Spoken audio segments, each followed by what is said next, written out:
Magandang gabi, ako po si Benison Estareja. Meron muli tayong update regarding pa rin sa ating mini-monitor na si Severe Tropical Storm Christine with international name na Trami ngayong 11 p.m. araw ng Miyerkules. As of 10 in the evening ay nasa coastal waters na po ng bayan ng Palanan sa Isabela ang sentro nitong si Bagyong Christine. Taglay pa rin ang hangin na 95 km per hour malapit dun sa kanyang sentro at may pagbugso na hanggang 130 km per hour na po. Kumikilos naman ito pahilagang kanluran sa bilis na 20 km per hour. Kitang-kita dito sa ating satellite animation yung pag-shift ng malalakas na pag-ulan from Bicol Region and Quezon Province, nagtutungo na siya dun sa may area sa pinakamalapit dun sa sentro nitong si Bagyong Christine. Kaya saan po na maapektuhan ng malalakas na mga pag-ulan ang malaking bahagi ng Cagayan Valley, ganyan din ang nearby areas pa dito sa may Central Luzon, lalo na sa may Nueva Ecija and Aurora. At sa mga susunod pa na oras, maapektuhan na rin po ang malaking bahagi pa ng Cordillera Region, Ilocos Region at ilang pambahagi po ng Central Luzon. Base sa ating latest satellite animation, wala pa tayong napapalibutang ang mga cloud clusters na posibleng maging bagyo. Pero sa malayong silangan po ng ating bansa, meron tayong minomonitor na low pressure area at meron po tayong update dyan sa mga susunod na araw. Ito po yung latest track ng Pag-asa regarding kay Severe Tropical Storm Christine. Sa susunod po na 12 oras ay kikilos pa kaliwa or westward po itong si Bagyong Christine at tatawirin nga po itong Cagayan Valley, maaaring maglandfall sa may Isabela bago maghating gabi. Tatawirin naman ang Cordillera Region and Ilocos Region hanggang sa makarating po bukas ng umaga dito sa may West Philippine Sea sa kanan po, sa kaliwa po rather ng Ilocos Region. And simula po bukas ng umaga hanggang bukas ng gabi ay inaasahang kikilos ng mabagal dito sa may west ng Ilocos Region itong si Bagyong Christine at simula naman bukas ng gabi hanggang sa Friday ng hapon ay papalayo na ito ng mas mabilis at lalabas ng ating Philippine Area of Responsibility. Possible pa rin po as a severe tropical storm o yung may katamtamang lakas po ng isang bagyo. Hindi rin natin inaalis yung chance na habang tumatawid dito sa bulok-bundukin ng Cordillera and Caraballo Mountains ay humina ito ng bahagya as a tropical storm, subalit magre-re-intensify muli as a severe tropical storm pagsapit dito sa ating karagatan sa West Philippine Sea. Kapansin-pansin dito sa ating latest track na malawak pa rin po itong si Bagyong Christine, nasa around 700 to 800 kilometers po yung kanyang radius. So in total po nasa higit 1,400 kilometers yung kabuang lawak nito, kaya sakop pa rin po ang malaking bahagi ng Luzon plus Visayas itong malalakas po na hangin dulot ng bagyo. At yung pinakamalalakas po na hangin, itong kulay pula na circle, mga around 100 to 200 kilometers from its center. Affected pa rin po ang Aurora at malaking bahagi pa ng Northern Luzon. Sa ngayon po nakataas ang Tropical Cyclone Wind Signal number 3 dito po sa malaking bahagi ng Northern and Central Luzon, kabilang ng Isabela, Quirino, Nueva Vizcaya, Kalinga, Mountain Province, Ifugao, southern portion of Abra at Benguet, and northern and central portions of Aurora, and northern portion of Nueva Ecija. Signal number 3 rin po sa northern portion of Tarlac, northern portion of Zambales, Pangasinan, buong La Union, central and southern portions of Ilocos Sur. So ito po yung mga lugar na makakaranas na hanggang 95 kilometers per hour. Equivalent po ito sa halos sa hangin na kasing bilis ng isang mabilis po na sasakyan. Signal number 2 naman po ang aasahan natin yung mga hanggang 85 kilometers per hour na lakas ng hangin sa Ilocos Norte, natitirang bahagi ng Ilocos Sur at ng Abra. Ganyan din sa buong Apayao, signal number 2. Cagayan, kabilang ng Babuyan Islands, rest of Aurora, rest of Nueva Ecija. Ganyan din ang buong Bulacan, rest of Tarlac, buong Pampanga, signal number 2 po. Rest of Zambales, ganyan din sa Bataan at sa Metro Manila, signal number 2 po tayo sa ngayon.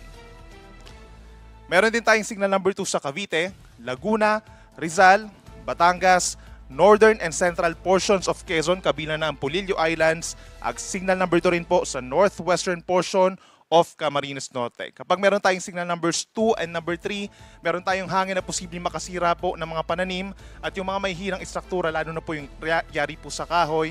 At meron din pong tendency na kapag mas malakas pa, like for example mga signal number 3, posible rin makatumba po ng malalaking puno at mga poste.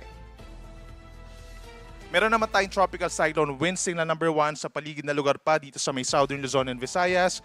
Kabilang na dyan ng Batanes, rest of Quezon, gayon din ang Occidental Mindoro, Oriental Mindoro, Marinduque, Romblon, northern portion of mainland Palawan, kabilang ng Cuyo and Calamian Islands, natitirang bahagi pa ng Camarines Norte, buong Camarines Sur, Albay, Sorsogon, and Masbate, signal number 1 na lamang po sa ngayon.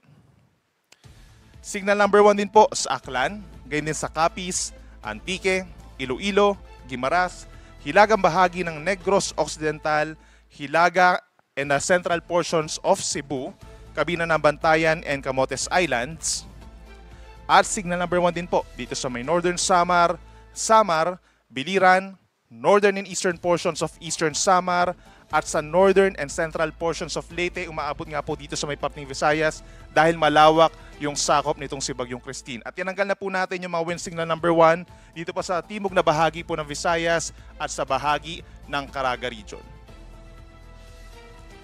Ito po yung mas importante natin na malaman sa ngayon. Ito yung aasahan natin ng mga paulan sa susunod po na 2 araw.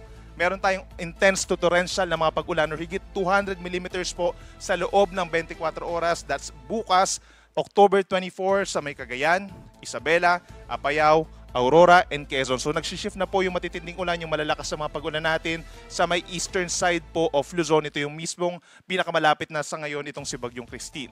Heavy to intense sa mga paulan naman na mararanasan around 100 to 200 millimeters. Sa dami ng ulan bukas, over Ilocos Region, gayon din ng Rizal, Cavite, Batangas, Occidental Mindoro, at ang natitirang bahagi ng Cagayan Valley, Cordillera Region, and Central Luzon.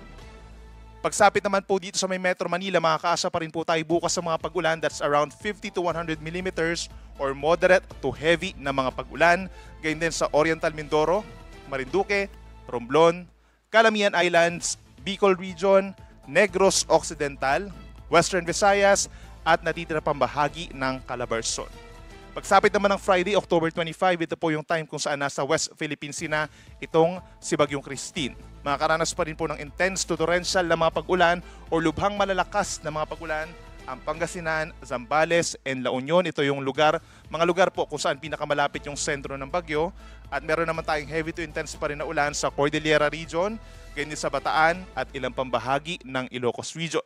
Moderate to heavy rains naman ang mararanasan sa Cagayan Valley, ganyan din sa Tarlac, Pampanga, Nueva Ecija, Bulacan, Metro Manila, meron pa rin po sa madaling araw, gayon din sa Cavite, Batangas, and Occidental Mindoro. Most likely po yung mga paulan natin pagsapit ng Friday, nakakonsentrate lang sa madaling araw at saka po sa umaga ng Friday. Ito mga lugar na nabanggit natin, most likely magkakaroon pa rin tayo ng mga heavy rainfall warnings, mapa yellow, mapa red, mapa orange po yan. Possible po yan every 3 hours, naglalabas naman po tayo ng warnings and mga rainfall advisories. Habang natitirang bahagi pa ng Luzon at natitirang bahagi ng Visayas, makakaroon pa rin po ng makulimlim na panahon sa susunod na 2 araw at makakaranas ng kalat-kalat ng mga pag-ulan and thunderstorms.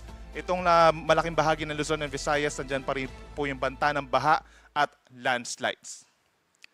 Kaya naman please take note po, makipag-coordinate sa ating mga local disaster risk reduction and management offices kung kinakailangan lumikas, at makipag-coordinate din sa mga local chief executives for possible work and class suspension sa loob pa ng 2 araw. At yung ating mga paulit-ulit natin na sinasabi, mag-ingat pa rin po sa mga banta ng baha sa mga low-lying at yung mga hindi masyadong binabaha. Posible rin yung pagragasa po ng mga ilog, lalo na yung mga nanggagaling po sa upstream, bigla-bigla po yung raragasa po sa mga downstream areas, at mataas ang tsansa sa may northern Luzon at ilang pambahagi po ng central Luzon ng mga pagguho ng lupa or landslides. In terms of malalakas sa hangin, meron pa rin po tayong mararanasang strong to gale force na mga pagbugso sa ilang parte po ng ating bansa na malayo dito kay Bagyong Christine. Asahan natin sa Thursday or bukas, Mimaropa, Bicol Region, may mga pagbugso. Malaking bahagi ng Visayas, gayon din ng Basilan, Sulu, hanggang dun sa may Tawi-Tawi, meron pa rin po Zamboanga del Norte, Lanao del Sur, malaking bahagi ng Northern Mindanao, hanggang sa may Dinagat Islands, Surigao del Norte, Davao del Sur, and Davao Oriental. Asahan yung mga pagbugso ng hangin. Then pagsapit mo ng Friday, meron pa rin tayong mararanasan mga gustiness sa Mimaropa, Bicol Region, Western Visayas, Negros Occidental, Siquijor, Bohol, Southern Leyte, Zamboanga del Norte, hanggang dito pa rin sa may Basilan, Sulu, Tawi-Tawi, Camiguin, and Dinagat Islands. At pagdating naman po sa impact ng gale warning o yung matataas sa mga pag-alon, asahan pa rin ang hanggang 8.5 meters na taas sa mga alon or nasa halos 3 palapag po ng gusali po yan. Dito sa may seaboards of Northern and Central Luzon including Batanes, Cagayan, Isabela, Ilocos Norte, Ilocos Sur, La Union, Pangasinan at magi dito rin sa may Aurora, Zambales and Bataan.